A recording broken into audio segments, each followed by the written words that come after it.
Ketua Indonesia Police Watch Sugeng Teguh Santoso yang dijadwalkan menghadiri undangan MKD DPR batal untuk memberikan keterangan terkait aduan anggota DPR RI. IPW batal hadir lantaran merasa diperlakukan tidak hormat saat memasuki pintu gerbang DPR RI. Sugeng Teguh Santoso dipanggil sebagai saksi atas temuan sejumlah nama yang memberikan fasilitas private jet ke mantan Karo Paminal Propam Polri Brigjen Hendra Kurniawan.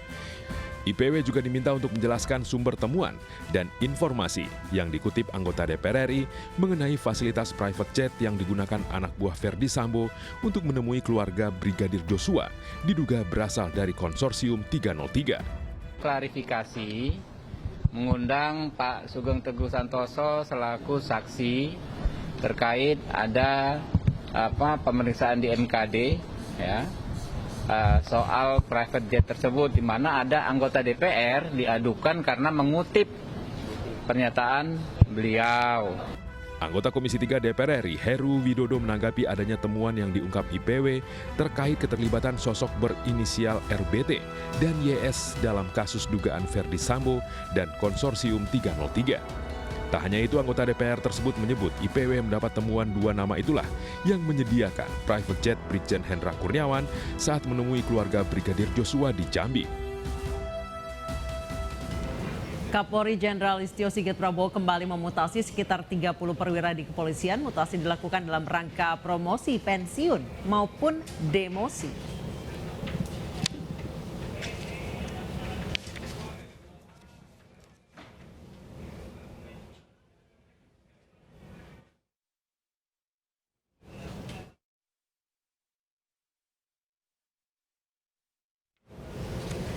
Pemirsa, kami mohon maaf karena ada kesalahan teknis.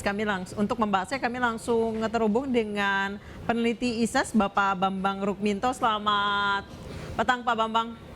Selamat petang Mbak Anissa. 30 perwira polisi dimutasi. Ini adalah yang kedua sejak kasus pembunuhan berencana Brigadir Nofriansyah Joshua Huta Barat. Tanggapan Anda, Pak? Ini yang mutasi surat keputusan 2046 bulan 19 2022 yang ditandatangani oleh ASDM Irjen Wahyu Widada kemarin, saya melihatnya berbeda dengan TR sebelumnya ya. Dari 30 personil yang ada dalam mutasi tersebut, saya melihat tidak ada, ini hanya mutasi-mutasi biasa saja terkait dengan pensiun, terus kemudian tour of duty seperti itu saja. Tidak ada demosi dan tidak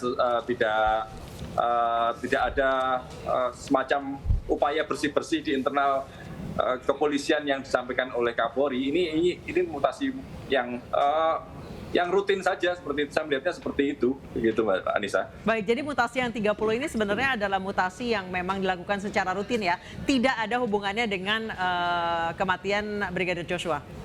Saya melihatnya nyaris tidak ada dalam rangka upaya bersih-bersih, kemudian juga tidak ada kaitannya dengan sanksi terkait dengan pembunuhan Brigadir Joshua, nyaris standar saja gitu loh.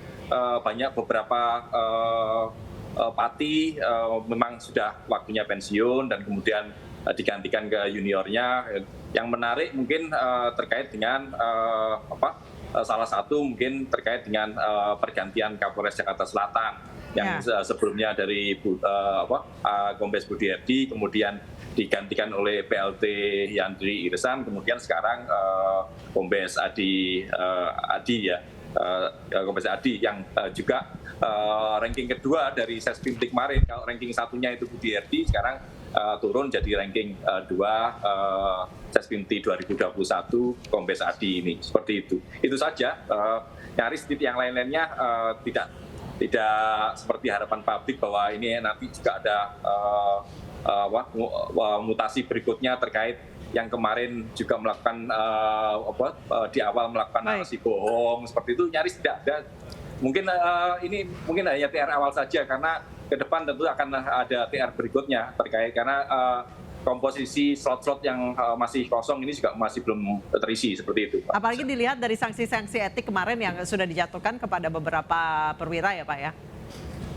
Iya, makanya kalau terkait dengan sanksi etik gitu, itu juga kan masih banyak slot-slot kosong sebenarnya Iya. terkait jabatan-jabatan yang masih kosong ini juga masih banyak belum terisi. Makanya saya nggak tahu apa pertimbangan SDM, apakah masih menunggu adik asuh lain untuk mengisinya atau Adik asuh maksudnya apa nih Pak? Adik asuh Sambo maksudnya? belum tentu lah, belum tentu adik asuh Sambo, tapi mungkin adik asuh dari faksi yang lain bisa seperti itu, karena memang kultur adik asuh, kakak asuh ini memang ada, gitu. Makanya karena sebelum merit sistem itu ada di kepolisian, ya ini akan terus berulang seperti itu. Dan janji bersih-bersih di internal kepolisian itu ya masih jauh lah, apalagi kalau tidak dikawal oleh pemerintah, parlemen maupun publik. Makanya ini kan Kapolri harus tetap didorong gitu loh. Tapi seberapa kuat dorongan ini kalau Kapolri tidak melakukan, tidak ada komitmen dan konsisten untuk melakukan bersih-bersih, ya kita cuma bisa berharap saja seperti itu.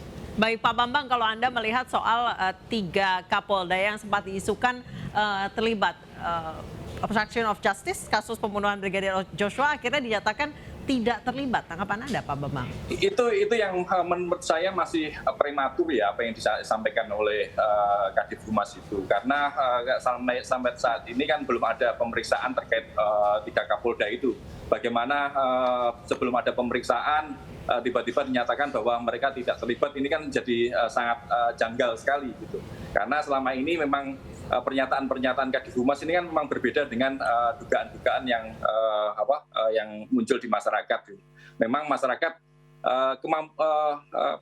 posisinya memang tidak bisa, bukan penyidik, bukan penyelidik yang bisa mencari bukti-bukti. Ini memang tugas kepolisian. Tetapi selama ini asumsi-asumsi yang muncul di masyarakat ini seringkali benar adanya dan terbukti gitu, sama seperti narasi di awal terkait kasus tembak menembak, pelecehan seksual yang ternyata juga tidak benar, dan itu dinyatakan oleh Kadif Humas sendiri gitu. Makanya kalau sekarang Kadif Humas menyatakan bahwa masyarakat jangan menduga-duga yang tidak, ya itu suatu yang prematur gitu loh. Baik, kalau misalnya dilihat dari sidang-sidang etik yang hingga saat ini masih berlangsung, dan yang salah satu yang ditunggu Brigjen yang katanya menemui keluarga Joshua dengan private jet, Pak Bambang? Ya, ini memang itu salah satu yang menjadi perhatian publik minggu-minggu terakhir ini ya. Kan bagaimana seseorang perwira tinggi yang sangat dekat dengan tersangka Irjen FS, dan kemudian juga diindikasikan melakukan pelanggaran etik berat, sampai sekarang tidak dilakukan sidang etik, sampai ditunda sampai 3 kali. Ini kan menjadi sangat aneh dan janggal. Makanya tentunya masyarakat akan semakin menduga-duga ada apa, kenapa Brigjen Hendra ini tidak segera di sidang etik seperti itu. Baik, terima kasih Pak Bambang Rukminto, peneliti ISAS, telah bergabung bersama kami di iNewsroom. Ya, Pak. Selamat siang. Dan pemirsa, usai sudah perjumpaan kita di iNewsroom hari ini, mewakili teman-teman yang bertugas, saya Anissa Dasuki pamit. Selamat malam, sampai jumpa, salam sehat.